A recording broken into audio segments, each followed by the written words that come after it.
श्री शिवाय नमस्तु भयम। हर हर महादेव। दोस्तों, आप सभी लोग जानते हैं कि 21 मार्च 2025 यानी शुक्रवार को पड़ रही है शीतला सप्तमी। चैत्र माह में पड़ने वाली सबसे बड़ी शुक्रवार और इसका बहुत ही बड़ा और विशेष महत्व होता है। पूज्य गुरु जी ने कहा है कि अगर कभी भी मौका लग जाए और चैत्र माह की शुक्रवार के दिन आप लोगों को 11 गेहूं के दाने का उपाय तो अवश्य ही करना चाहिए। इन दोनों का संयोग बहुत ही कम आता है। इसी के साथ में गुरु जी ने अपनी शिव पुराण कथा में बताया है कि इस दिन आपको 11 गेहूं के दाने का उपाय तो आपको अवश्य ही करना चाहिए, क्योंकि ऐसा दिन पूरे साल में सिर्फ एक ही बार आता है। और दोस्तों, आप सभी लोग जानते हो कि शुक्रवार का अगर सबसे बड़ा कोई उपाय है तो वह 11 गेहूं के दाने वाला उपाय है। तो दोस्तों, इस शुक्रवार सप्तमी के दिन आप लोगों को इस 11 गेहूं के दाने वाला उपाय को जरूर करना है। बहुत सारे लोग होंगे जिन लोगों ने इस उपाय को ना किया हो, मतलब पूरा साल निकल गया, उन्होंने किसी भी दिन इस 11 गेहूं के दाने वाला उपाय को ना किया हो। पर दोस्तों, आपके पास एक आखिरी मौका बचा हुआ है जो कि 1 मार्च के दिन है। तो इस दिन आप लोगों को इस वाले उपाय को जरूर कर लेना है। भले ही आपने पूरे भर इस उपाय को न किया हो, पर अगर आपने इस चैत्र माह के शुक्रवार सप्तमी के दिन अगर इस वाले उपाय को कर लिया तो आपको इस उपाय को करने का वह फल मिलेगा जिसकी आपने कभी कल्पना भी नहीं करी होगी।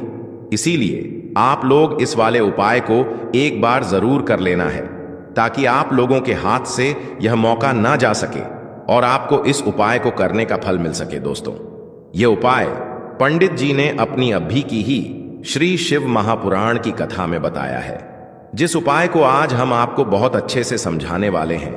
इस वीडियो को देखने के बाद इस उपाय को समझने के लिए आपको कोई और वीडियो को देखने की जरूरत नहीं पड़ेगी। तो भक्तों, आज का यह वीडियो बहुत ही ज्ञानवर्धक वीडियो साबित होने वाला है, तो आप अपने फायदे के लिए इस वीडियो को अंत तक जरूर देखकर जाइएगा। यदि आज आपने इस वीडियो को बीच बीच में से देखा, काट कर देखा, तो आने वाले समय में आपको कभी सफलता हासिल नहीं होगी।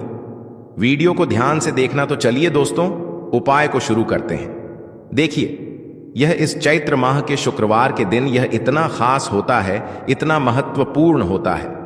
देखा गया है कभी कभी बड़े बड़े पूजा पाठ अनुष्ठान से जो मनोकामना पूर्ण नहीं होते, वह चैत्र माह के शुक्रवार सप्तमी के दिन एक छोटे से उपाय करने से ही आपकी मनोकामना पूर्ण हो जाती है। और बहुत सारे लोगों ने इस उपाय को किया भी है और उनको इस उपाय को करने का फल भी जरूर मिला है। अगर आप लोग भी इस उपाय को करना चाहते हैं तो आप इस उपाय को पहले अच्छे से समझ लेना, सुन लेना, उसके बाद करना। आपको इस उपाय का फल जरूर मिलेगा। और इस उपाय को कर लेने से आपके घर में चाहे किसी भी प्रकार की दुख और समस्या क्यों ना चल रही हो, आपको उसका कारण भी नहीं पता है कि भाई यह समस्या किस कारण से चल रही है। उसका कुछ भी कारण हो सकता है, जैसे से पितृदोष हो सकता है या किसी भी तरह का मंगल दोष भी हो सकता है। तो इस दिन आप लोगों को यह वाला उपाय कर लेना है। यह एक ऐसा उपाय है जिस उपाय को अगर किसी विशेष दिन पर किया जाए तो भाई उस विशेष दिन का जो है वह तो हमें मिलता ही मिलता है। पर हमने उस दिन पर इस उपाय को किया है तो हमें उससे भी बड़ा फल मिलता है, और फल बहुत जल्दी मिलता है, क्योंकि आप इस उपाय को बहुत ही बड़े और विशेष दिन पर कर रहे हो। तो चलिए अब उपाय के बारे में बात करते हैं, लेकिन उससे पहले आप लोगों को यह जानना आवश्यक है कि आखिर यह उपाय किस समय करना है, किसको करना है और कैसे करना है। सप्तमी के दिन किए जाने वाले 5 से 6 रामबाण उपाय भी बताऊंगा, और आपको इस दिन किन किन बातों का ध्यान रखना है, और इसी के साथ इस बार सप्तमी पर आपको कौन से 7 काम करने से बचना चाहिए, यह सारी जानकारी मैं आपको इस वीडियो में बताऊंगा।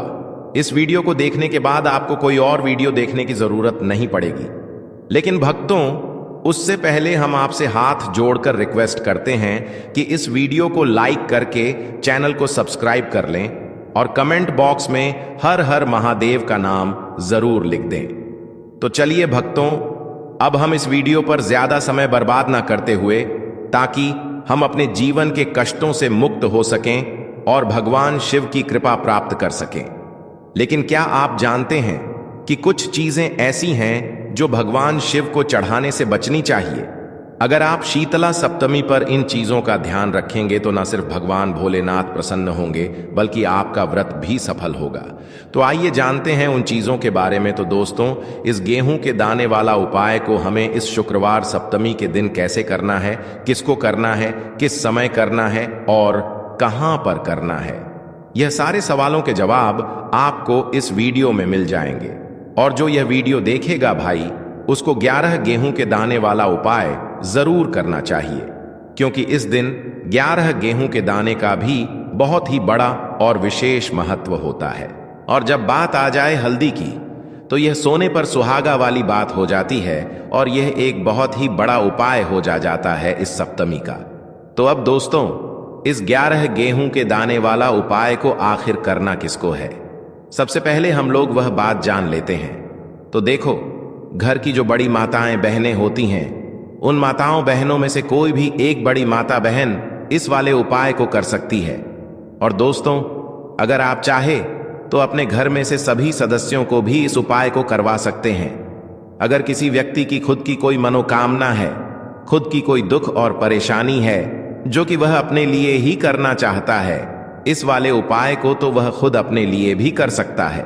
बाकी अगर कोई घर में से ऐसा है जो कि अपने पूरे घर परिवार की सुख और शांति के लिए यह वाला उपाय करना चाहता है, तो भाई वह भी कर सकता है, उसमें भी कोई दिक्कत वाली बात नहीं है। कहने का मतलब यह है कि इस उपाय को हर एक सदस्य भी कर सकता है और पूरे घर परिवार के सदस्य के लिए घर की बड़ी माताओं बहनों में से कोई एक माता बहन भी कर सकती है।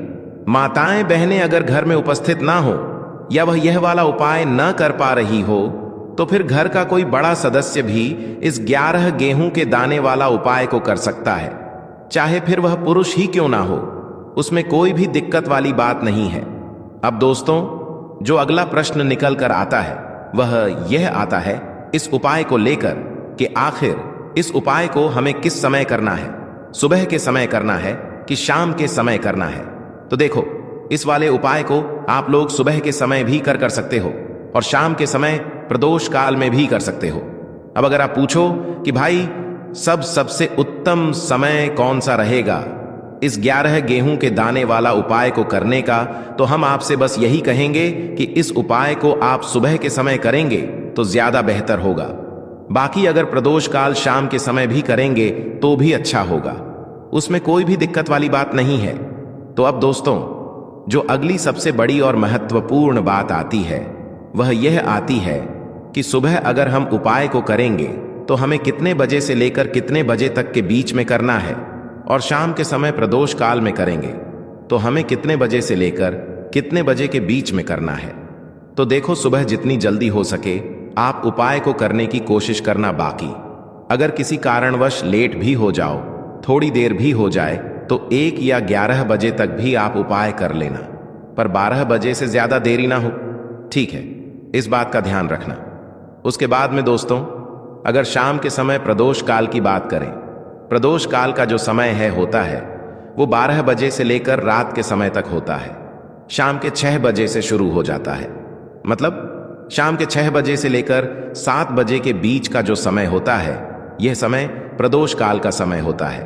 तो आप इस उपाय को 7 या 8 बजे के बीच में भी कर सकते हो, मतलब शाम के 6 बजे से रात 8 बजे के बीच में आप कभी भी इस वाले उपाय को कर सकते हो, उसमें कोई भी दिक्कत वाली बात नहीं है। तो हर चैत्र माह के में तुलसी का पूजन करके, श्री हरि विष्णु से जुड़े हुए कुछ उपाय करके आप अपने जीवन की निर्धनता, धन से जुड़ी समस्याएं, कर्जे से जुड़ी समस्याओं को हमेशा के लिए दूर कर सकते हैं। तो यह वही महीना है जिस माह में भगवान विष्णु योग निद्रा से जागते हैं। भगवान विष्णु को तुलसी अति प्रिय है, इसलिए उनकी पूजा में भी विशेष रूप से हम तुलसी का उपयोग करते हैं। और बिना तुलसी दल के, बिना तुलसी मैया के श्री हरि विष्णु की पूजा और उनका भोग दोनों ही अधूरे होते हैं।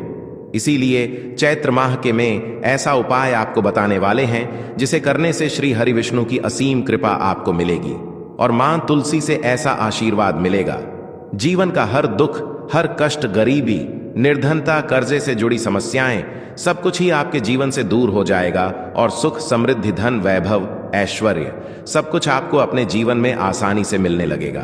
तो चलिए बात कर लेते हैं कि कौन सा उपाय है, तुलसी के पौधे में कौन सी चीज आपको रखनी है और इस उपाय को किस समय करना है।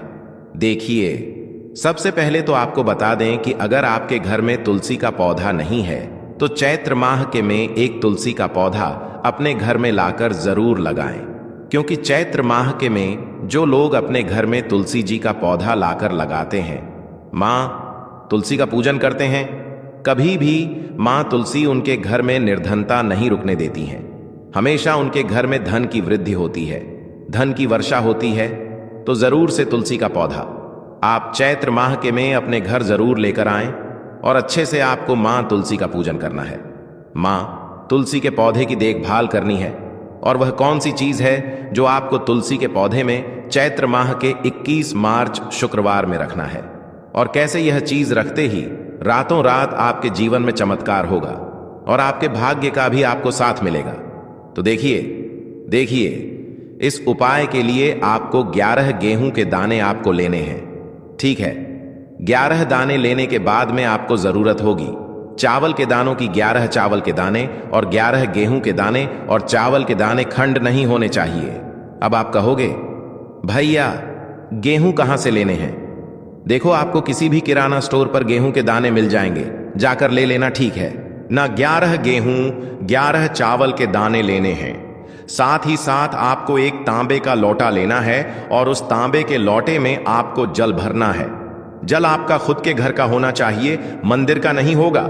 अब आप यह सब सामग्री लेकर पहुंच जाओगे महादेव के शिवलिंग के पास में शाम के टाइम पर प्रदोष काल में। देखो, जब आप ये उपाय कर रहे हो तो अपना फेस रखना उत्तर दिशा, नॉर्थ डायरेक्शन की तरफ। अब यहां पर जो मैं आपको क्रम बताने जा रहा हूं ना, उस मेरे क्रम को बहुत ध्यान से सुनिए।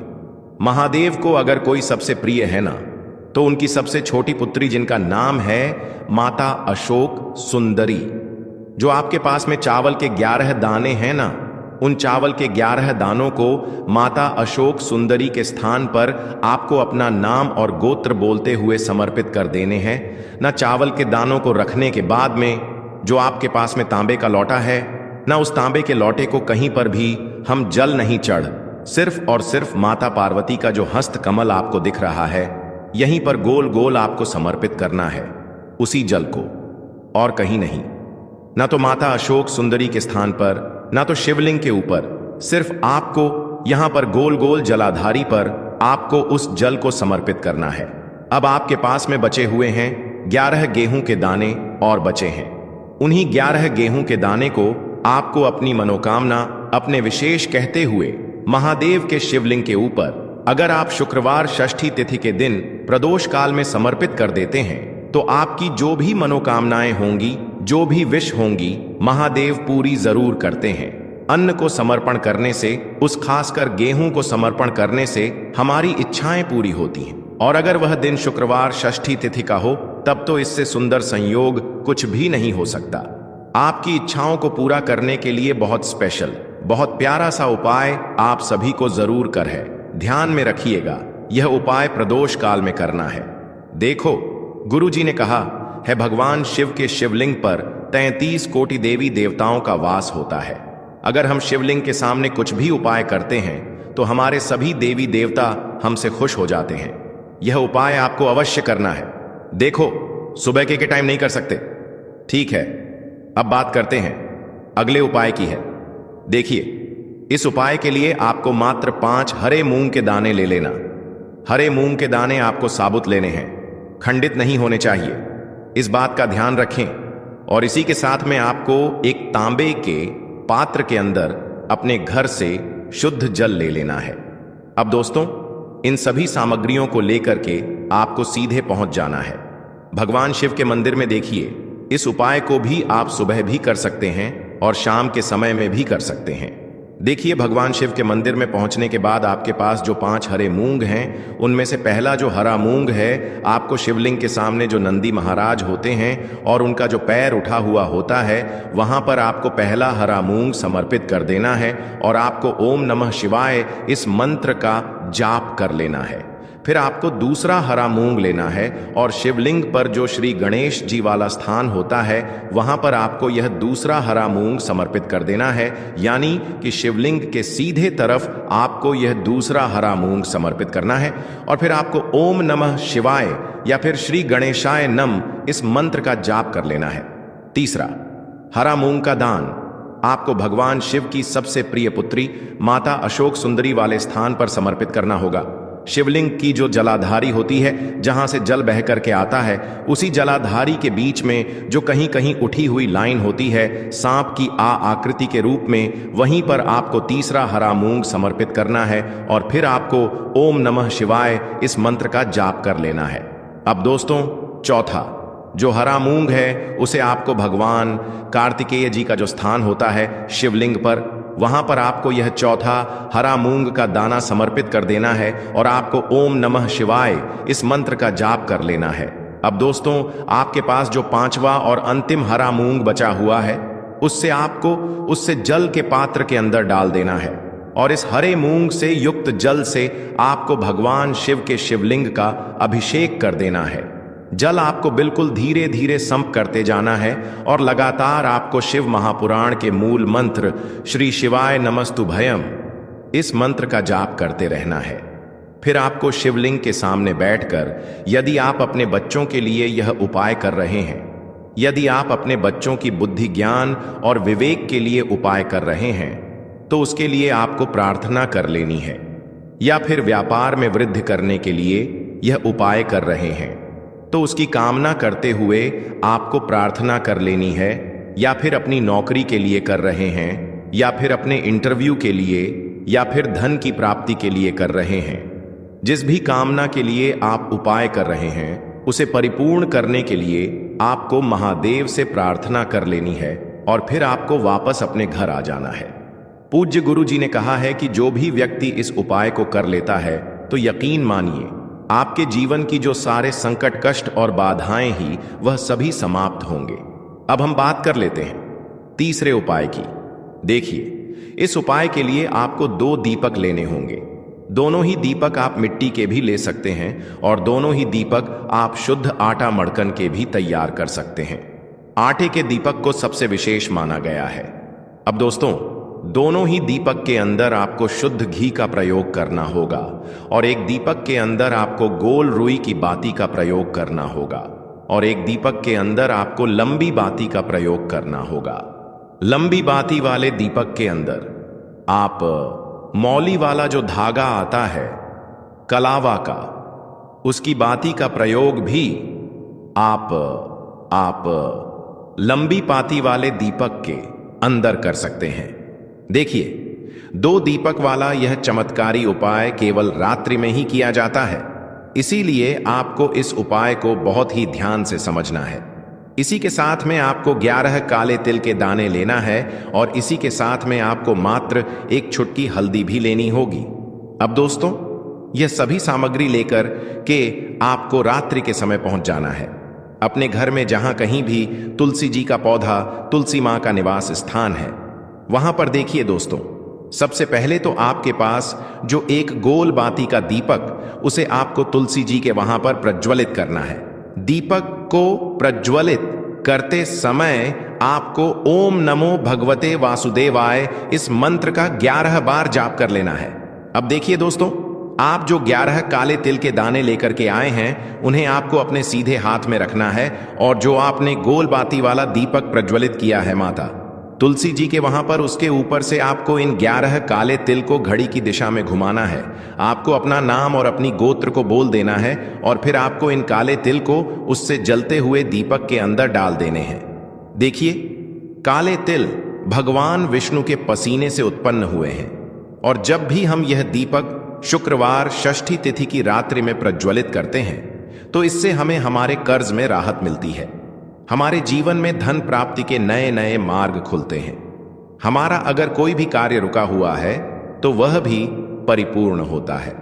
देखिए, गोल बाती का जो दीपक है, विशेषकर हम माता तुलसी के वहां पर भगवान विष्णु और माता लक्ष्मी के निमित्त प्रज्वलित कर रहे हैं। इस प्रकार से आपको यह दीपक प्रज्वलित कर देना है।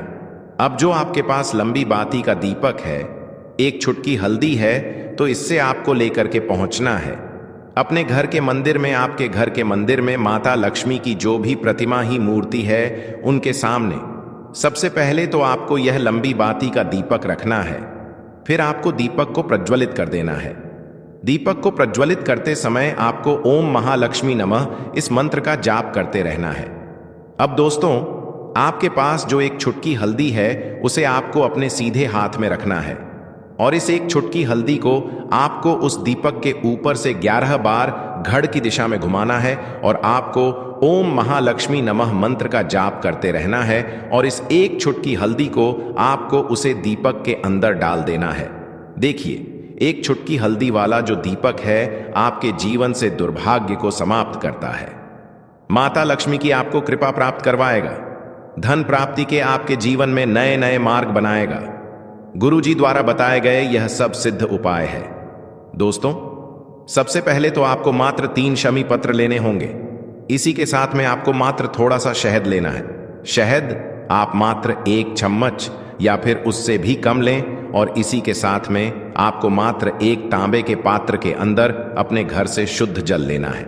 अब दोस्तों, मात्र इन तीनों सामग्रियों को लेकर सीधे आपको पहुंच जाना होगा भगवान शिव के मंदिर में। देखिए, गुरुजी ने बताया है यह वाला उपाय आप सुबह भी कर सकते हैं और शाम के समय में भी कर सकते हैं। जब भी आपके पास समय हो तब आप इस उपाय को कर सकते हैं। देखिए, सबसे पहले तो आप जो एक जल का पात्र लेकर के गए हैं, उससे आपको धीरे धीरे शिवलिंग पर समर्पित कर देना है और लगातार आपको शिव महापुराण के मूल मंत्र श्री शिवाय नमस्तुभयम इस मंत्र का जाप करते रहना है। अब दोस्तों, आपके पास जो शमी पत्र है, 3 शमी पत्र है, तीनों को आपको उस शहद के अंदर अच्छे से डुबो देना है। यानी कि तीनों शमी पत्र पर आप चारों तरफ अच्छे से शहद का लेपन कर देना है। अब दोस्तों, इन शमी पत्रों से आपको भगवान शिव के शिवलिंग का श्रृंगार करना है। यानी कि आपको एक शमी पत्र शिवलिंग के ऊपर रख देना, यह दूसरा शम पत्र आपको शिवलिंग के दाएं तरफ रख देना है और तीसरा शम पत्र आपको शिवलिंग के बाएं तरफ चिपका देना है। यह बात हमेशा ध्यान रखना कि डंडी का जो भाग होगा वह जलाधारी की तरफ रहेगा। इस प्रकार से आपको इन तीनों शम पत्रों से भगवान के शिवलिंग का श्रृंगार करना है और लगातार आपको श्री शिवाय नमस्तुभयम या फिर ओम नमः शिवाय इस मंत्र का जाप करते रहना है। उसके बाद में फिर आप जिस भी मनोकामना के लिए उपाय कर रहे हैं, चाहे आप धन की प्राप्ति के लिए यह उपाय कर रहे हैं, तो उससे आपको महादेव से परिपूर्ण करने के लिए प्रार्थना कर लेनी है। या फिर यदि आप व्यापार के लिए कर रहे हैं, अपनी नौकरी के लिए इस उपाय को कर रहे हैं, या फिर अपने संकटों को समाप्त करने के लिए यह उपाय कर रहे हैं, तो जो भी आपकी मनोकामना है उससे महादेव से परिपूर्ण करने के लिए आपको बोल देना है और फिर आपको वापस अपने घर आ जाना है। पूज्य गुरुजी कहते हैं कि यदि आप इन शमी पत्र से, और वह भी शुक्रवार षष्ठी तिथि के दिन, शिवलिंग का श्रृंगार करते हैं, तो महादेव आपकी जो प्रार्थना है उसे बहुत ही शीघ्रता से स्वीकार करते हैं और आपकी सब मनोकामनाएं पूर्ण होने लगती हैं। तो दोस्तों, यह थे पूज्य गुरुजी द्वारा बताए गए कुछ बहुत ही खास उपाय। अगर आपको जानकारी अच्छी लगी हो तो वीडियो लाइक करिएगा। मिलते हैं फिर एक नए वीडियो के साथ। श्री शिवाय नमस्तुभयम।